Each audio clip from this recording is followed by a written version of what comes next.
उस खबर के साथ, उस बयान के साथ, जिसके बाद अब राजनीति भी शुरू हो गई है। राजनीतिक वार पलटवार बयानों के जरिए सामने आ रहे हैं। सबसे पहले आपको पहला बयान सुनवाएंगे जो केंद्रीय मंत्री ज्योतिरादित्य सिंधिया ने दिया है। उनका कहना है कि एयर इंडिया का खस्ता हाल यूपीए सरकार में ही हो गया था।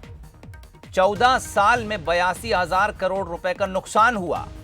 55,000 करोड़ इक्विटी के रूप में राशि दी गई। 54,000 करोड़ रुपए सरकार ने गारंटी दी। एयर इंडिया का ऋण 62,000 करोड़ था। एयर इंडिया में कुल 2.5 लाख करोड़ रुपए का नुकसान हुआ और यह नुकसान यूपीए सरकार में ही हो गया था। स्थिति में एयर इंडिया को लाया गया 10 सालों में उनकी ही पार्टी की सरकार के द्वारा एयर इंडिया और इंडियन एयरलाइंस के मर्जर के बाद जो सब लोगों ने कहा था सरासर गलत है। मेरे पूज्य पिताजी के समय में भी यह विषय उठा था। वे भी नागर विमानन मंत्री थे और उन्होंने सरासर कहा था कि बिल्कुल नहीं होना चाहिए, मर्जर होना चाहिए तो होना चाहिए इंडियन एयरलाइंस और वायुदूत के बीच में, जो उस समय में उन्होंने किया था। पर एक इंटरनेशनल एयरलाइन होना चाहिए एयर इंडिया के रूप में और दूसरा हमारे देसी एयरलाइन होना चाहिए इंडियन एयरलाइंस के रूप में, एक हब एंड स्पोक मॉडल के आधार पर। खैर, कांग्रेस के द्वारा यह मर्जर किया गया। उसके आधार पर देश की जनता को क्या मिला? 14 साल में 82,000 करोड़ का लॉस, 54,000 करोड़ का इक्विटी इन्फ्यूजन, 55,000 करोड़ का गवर्नमेंट गारंटी और 62,000 करोड़ का डेट। कुल मिलाकर आप बात कर रहे हैं 2.5 लाख करोड़। चलिए, ये बयान आपको सुनवाया ज्योतिरादित्य सिंधिया का। दरअसल इस बयान के पहले भी एक बयान आया था। इस वक्त मेरे साथ दो मेहमान जुड़े हैं। पंकज चतुर्वेदी साहब प्रवक्ता हैं बीजेपी के, बहुत स्वागत है।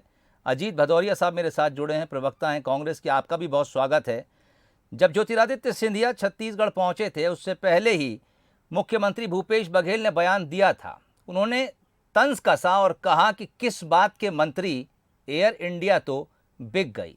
और उसके बाद अब इस प्रेस वार्ता में ज्योतिरादित्य सिंधिया तमाम आंकड़ों के साथ बात कर रहे हैं और चूंकि बात वो यूपीए की कर रहे हैं, इसलिए पहला सवाल अजीत भदौरिया साहब की तरफ जाता है।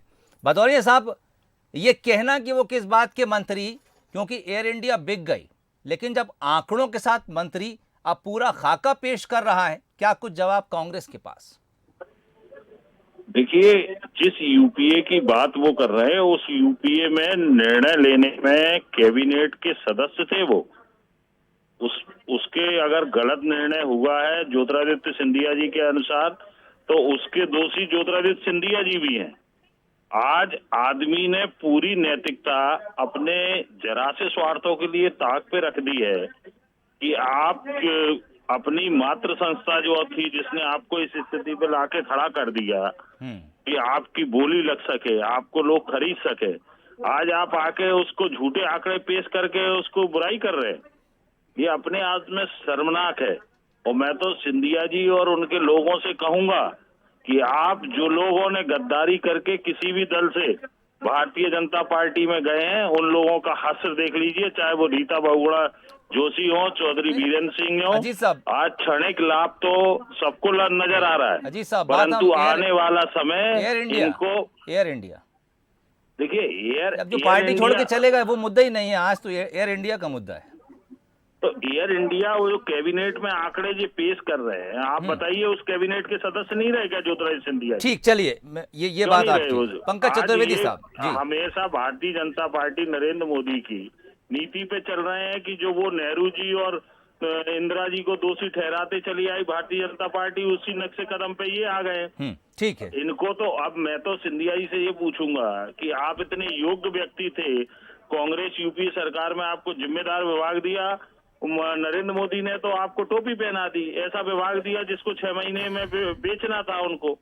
ठीक, अजीत साहब, पंकज जी मेरे साथ जुड़े हैं, चल जवाब उनसे ले लेते हैं। पंकज जी, दो सवाल आपकी तरफ हैं। पहला, जो अजीत भदौरिया साहब ने कहा कि दरअसल जिस फैसले की बात, जिस नुकसान की बात, जिस मर्जर की बात वो कर रहे हैं, वो यूपीए सरकार में ज़रूर हुआ, लेकिन कैबिनेट के सदस्य उस समय खुद ज्योतिरादित्य सिंधिया भी थे। और दूसरी बात ये कि सरकार 7 साल से अब आपके पास है, सुधार की दिशा में क्या कदम हुए? देखिए सोहेल जी, कैबिनेट की जो भी अकाउंटिंग रहती है सामूहिक होती है, और कैबिनेट में जो भी प्रस्ताव आता है एयर इंडिया और इंडियन एयरलाइंस के मर्जर का प्रस्ताव एक कमेटी से सरकार ने तैयार कराया जी। और जिसका तमाम वित्त के विशेषज्ञों ने, एविएशन के एक्सपर्ट ने उस समय विरोध किया कि Indian Airlines comparatively profitable organisation और एयर इंडिया नुकसान में उनका मर्जर नहीं करना चाहिए।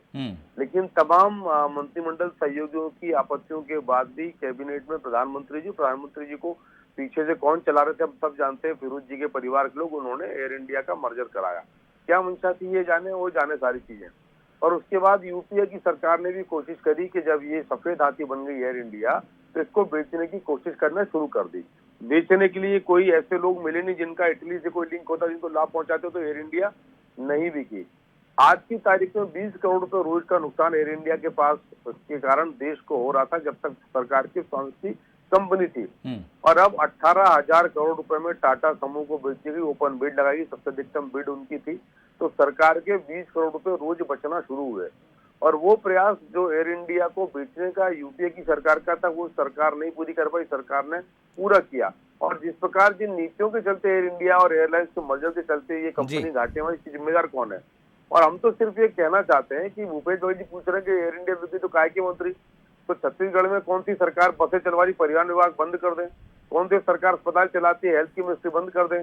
आबकारी विभाग की सरकार दारू बनाती है, दारू बेचती है, विभाग बंद कर दें। मछली पालन विभाग बंद कर दे, कौन सी मछली चलाती है? फॉरेस्ट डिपार्टमेंट बंद कर दे, कौन सी सरकार जंगलों में जानवरों का सर्कस चलाती है?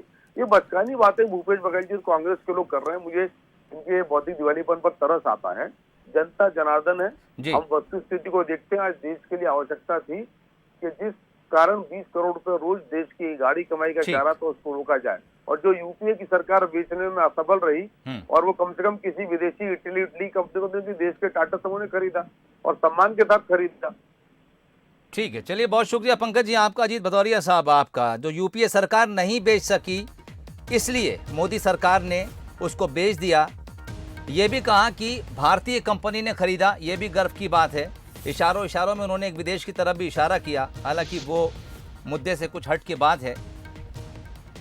लेकिन ज्योतिरादित्य सिंधिया ने यह कह दिया कि खस्ता हाल एयर इंडिया का जो हुआ था वो दरअसल यूपीए सरकार में ही हो चुका था। 2.5 लाख करोड़ के डेप्ट में, ऋण में थी, और 20 करोड़ रुपए प्रतिदिन सरकारी खजाने पर वो एयरलाइंस बोझ बनी हुई थी।